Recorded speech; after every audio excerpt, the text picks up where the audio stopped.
One of the ways you can do to show your love is by talking to him about his rebellion and asking what God thinks of it.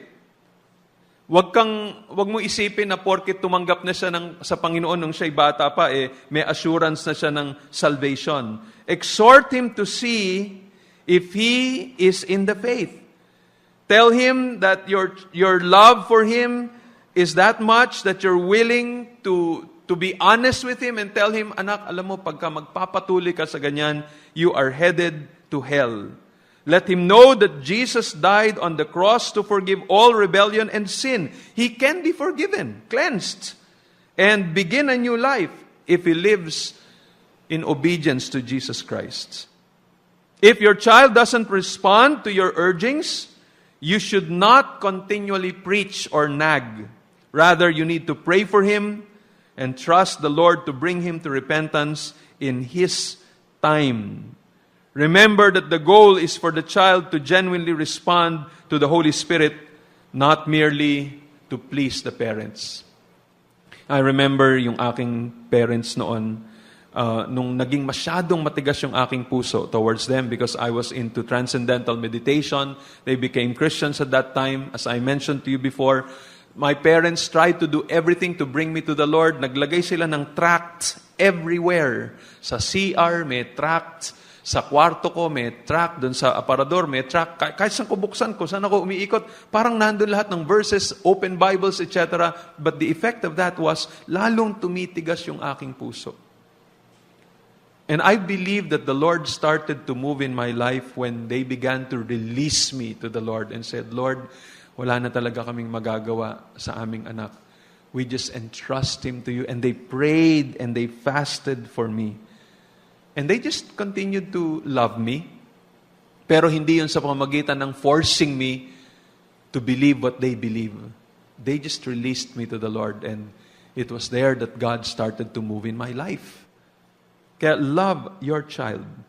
Another thing to do under this, set standards for the home and parent-child relationship.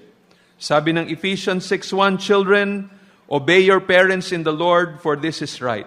Habang tumatanda yung bata, parental control should lessen. The child should be given more and more opportunities to make his own decisions. Parents must move from being authorities to being advisors.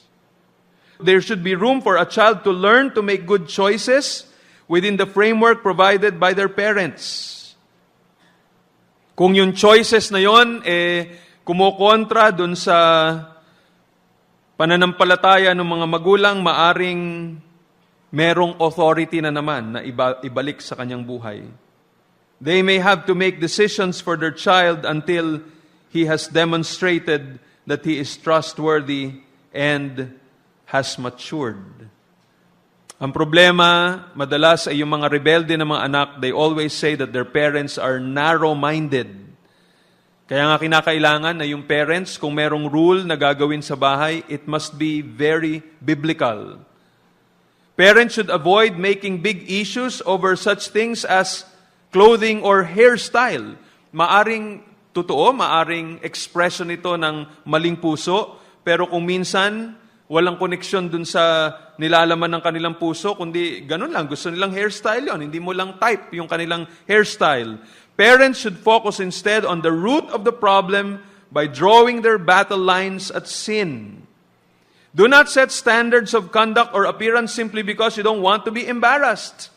No, wag tayo magseset ng isang standard dahil lang nahihiya tayo kung ano sasabihin ng ibang mga tao. Dapat ang desire natin ay mabago yung kanyang puso. You know, I'm just thinking this way.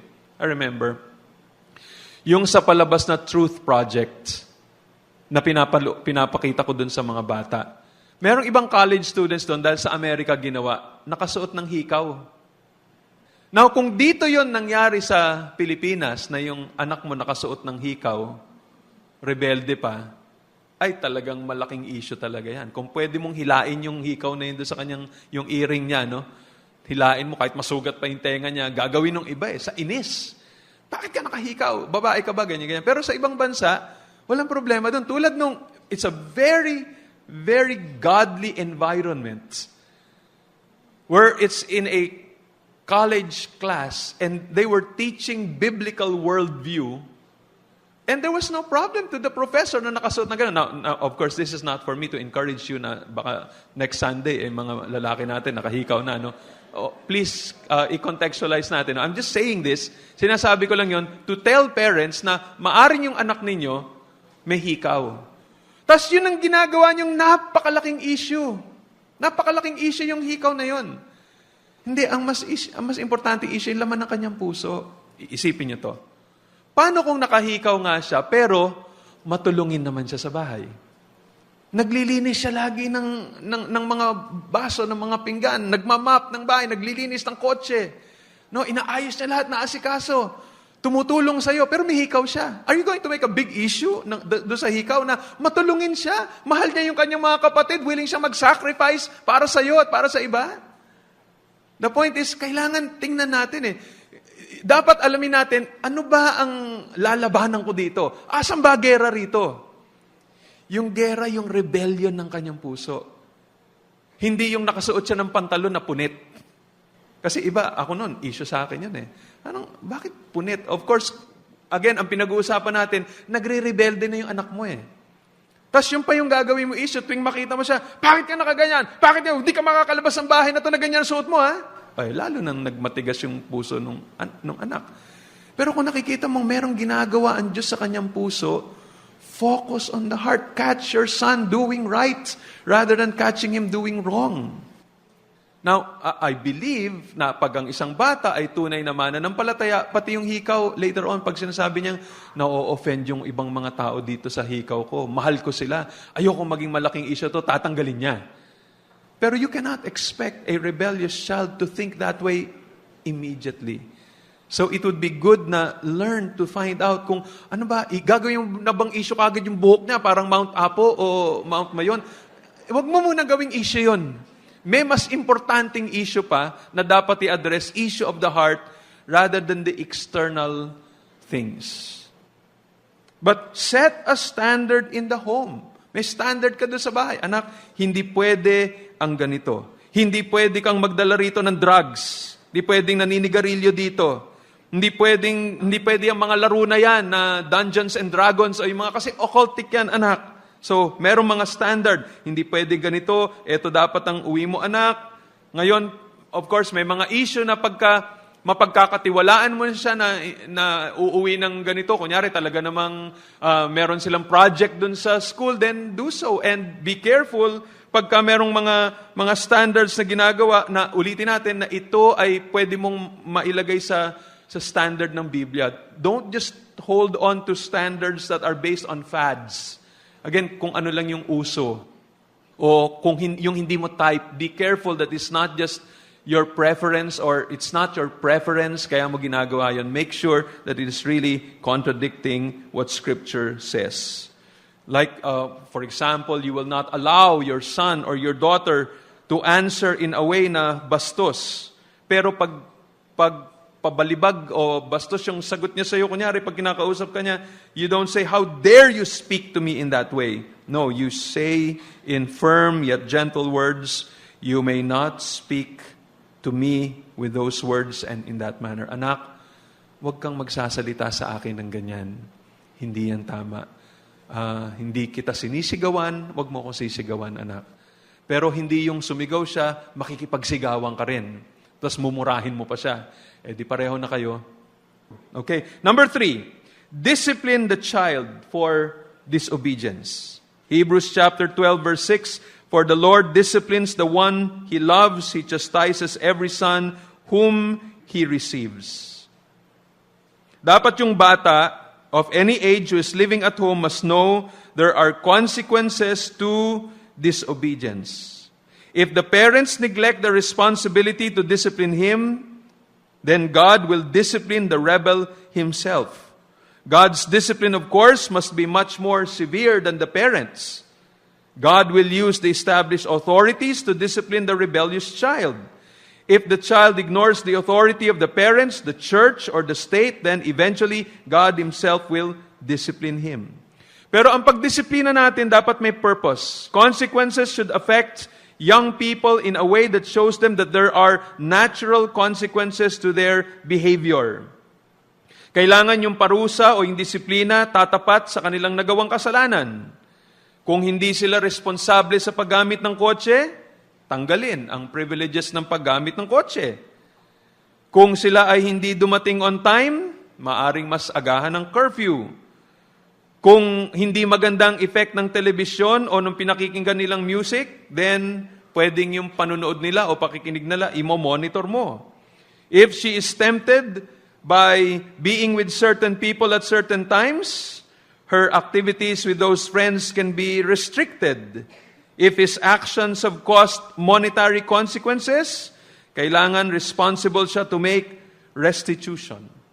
Ingatan ang pagga-ground sa mga anak na baka mamaya pati yung pag-attend nila, for example, ng mga services o pag-attend ng discipleship halimbawa sa mga bata, makakatulong. Sabi mo, grounded ka ha? Lahat ng lahat ng mga sa Panginoon, grounded ka rin. Hindi, i-ground mo lang siya doon sa ibang mga bagay. Pero yung mga activities na pwede siyang mag-grow, pwede siyang matuto, then payagan mo siya to do it. Now, there will be times na siguro kailangan pag-usapan yung mag-asawa at pag-usapan yung ng anak ninyo na, anak, alam mo, may mga bagay na hindi mo pwedeng dalhin dito. Pagka ikaw ay nagdala ng marijuana rito o nagdala ka ng drugs dito, baka kami pa ang magsumbong sa pulis. That should be done. Para lang matikman ng yung anak kung anong experience ng nagsasuffer dahil sa consequences ng kanyang mga kasalanan. Para lang makita niya na ganito dito sa mundong ito, hindi namin pagtatakpan ang iyong kasalanan, anak.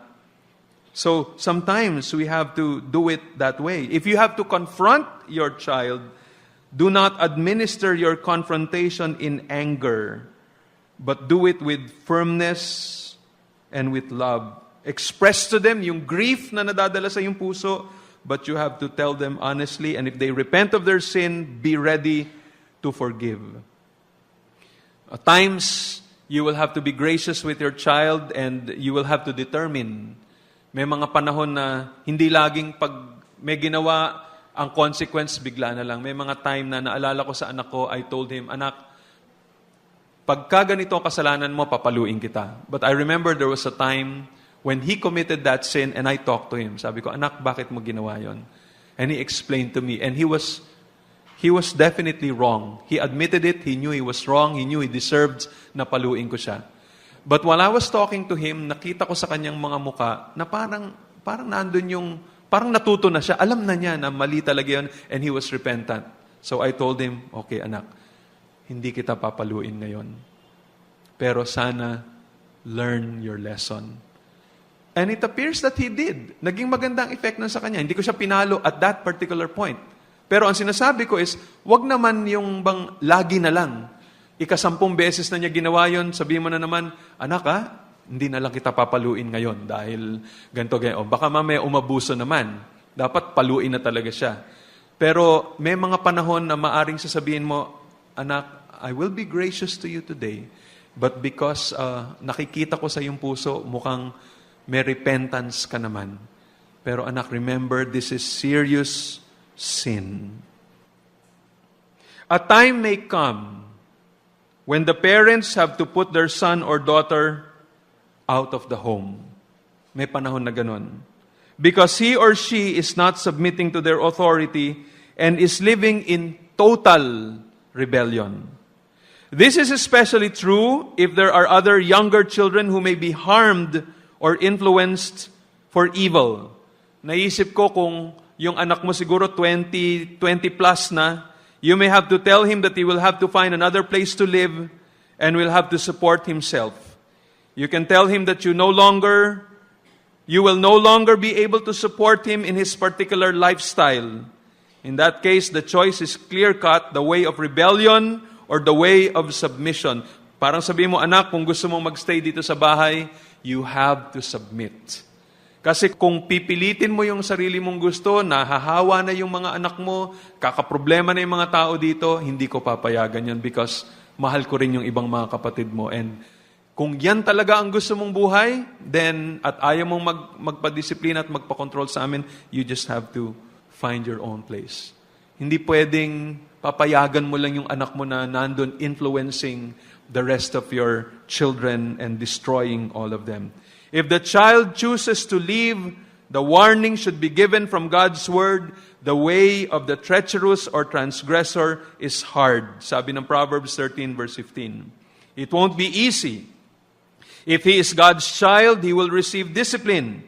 If your child is not a believer, God's wrath rests upon him. For the parents, masakit masyado ito. This will cause much heartache. Kailangan nila ng suporta from the church. Kaya kailangan, bago nila gawin itong desisyong itong mag-asawa, they need to have committed the matter to long prayer, even fasting. They have sought godly counsel from the leaders of the church and discussed this matter bago nila sabihan yung kanilang anak, hindi ka na pwede dito sa bahay. It's something that's very difficult, but the child needs to learn na merong consequences yung kanyang patuloy na rebellion. Magpasalamat na lang yung bata na wala siya sa Old Testament. Kasi kung nasa Old Testament siya, tulad na napag-usapan natin dati, ang gagawin ng mga magulang, dadalhin nila yung kanilang anak before the elders. And the elders and the men in the community will stone him to death. So, na lang, anak, maghanap ka na lang ng ibang bahay mo. Kung ayaw mo dito sa bahay, nagre-rebelde ka, hindi ka sumusunod sa amin, then, ikaw na lang ang maghanap ng sarili mong bahay. Kasi kung dito ka mananatili, you have to follow our guidelines and our rules. Number 4, how do you glorify God in your relationship to your child? Seek godly counsel. Proverbs 11 verse 14 says, where there is no guidance, a people falls, but in an abundance of counselors, there is safety. Romans 15:14 says, I myself am satisfied about you, my brothers, that you yourselves are full of goodness, filled with all knowledge, and able to instruct one another. Nandito yung church. Pagka ikaw hindi mo na alam kung anong gagawin mo sa iyong anak, talagang nalilito ka na, and kahit na itong counsel na sinishare ko sa inyo, parang may mga areas pa rin na you need specific counsel and you just don't know what to do, then you can approach me. You can approach our other leaders. You can approach the older women in our church kung ikaw ay babae, at baka may mabigay sila sa inyong payo na biblical. But seek godly counsel. Huwag mong solohin ang problema mo. The reason why God placed you in the church is so that the church can help you in whatever way they can. And then finally, pray and persevere. James chapter 5 verse 16 says, therefore, confess your sins to one another and pray for one another that you may be healed. The prayer of a righteous person has great power as it is working. So, dito, it emphasizes on prayer, but let me add also, persevere. Keep on praying for your child. Keep on loving your child. Keep on disciplining your child. Keep on seeking counsel and do everything na pwedeng magawa para madala ang anak mo sa Panginoon. But don't give up. Even yung pag-release mo sa anak mo sa bahay, it's not really giving up. It's just allowing your child the consequences of his sin and then just trusting in the Lord. Praying to God, Lord, bahala ka na po kung ano gusto mo sa aking anak. But you keep on trusting. You keep on holding on to the Lord. You keep on supporting your husband. You keep on loving your husband. Kayong dalawa, hindi kayong dalawang magkaaway.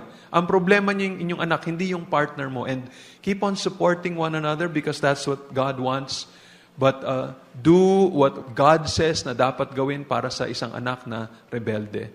There are times it's really going to hurt. Sometimes, nakikita ko, the child is going to just have to face the consequences of his sin. As I mentioned to you before, meron akong kinakounselan some time ago. Ilang beses kong kinounselan yung kanyang anak na masyadong drunkard, masyadong rebelde. Yung anak niya mismo gusto siyang patayin. And lagi akong pinakikiusapan ng mga kapatid at ng mga magulang, Pastor, pwede yung bang kausapin itong anak namin? Pwede yung bang kausapin itong kapatid ko na to? And I would talk to him. And ginagawa nila lahat ng paraan para sustentuhan siya, bigyan siya ng pera, bigyan siya ng suporta sa ganito at sa ganyan until finally, the home was always open pero nag-aaway yung mga tao dun sa loob. Finally, they made a decision. Ma, sabi nung panganay na anak, hindi na pwede talagang si ganito dito magstay sa bahay natin. Huwag na natin payagan kasi tinan nyo nangyayari sa inyong mga apo. Tinan nyo nangyayari sa ibang mga anak natin. Tinan nyo nangyayari sa relationships natin. Kahit masakit sa inyong puso, kailangan, hindi na pwede itong si ganito, itong lalaking ito sa bahay natin. And finally, they did that. And after some time, yun na lang ang nabalitaan namin. Nabalitaan ko that he died because of sickness. Dahil sa kanya, I think it was cirrhosis of the liver yung kanya naging problema dahil sa pag-iinom. But the point is, there are times na kung saan our children will just have to face the consequences of their sin. And in all of this, God is going to be glorified. You see, that can be a lesson to everybody who will hear about it. Maybe that's the Lord's purpose. Next time, yung mga tao, pwede mo na sabihin, kaya tinan mo anak ko, yung nangyari sa kanya. That is why you have to obey. You should honor your parents. You should love your parents. Because if not, that is also going to happen to you. So even in that situation, God is glorified. Let's not forget, this is not about us. Our children are just on loan. Pinahiram lang sa atin ng Panginoon. Hindi tayo ang may-ari ng ating mga anak. And we have to continue to do God's will. Let's come before the Lord in prayer. I'm sure there are still many questions, but let's just pray na itong mga general principles na natutunan natin, lalo na sa mga problematic na mga parents, maya apply nila ito. Dear Father, thank you for the opportunity that you've given me to talk about this. Wala kaming Sunday school. This would have been better discussed in another context. But Lord, we don't have that luxury.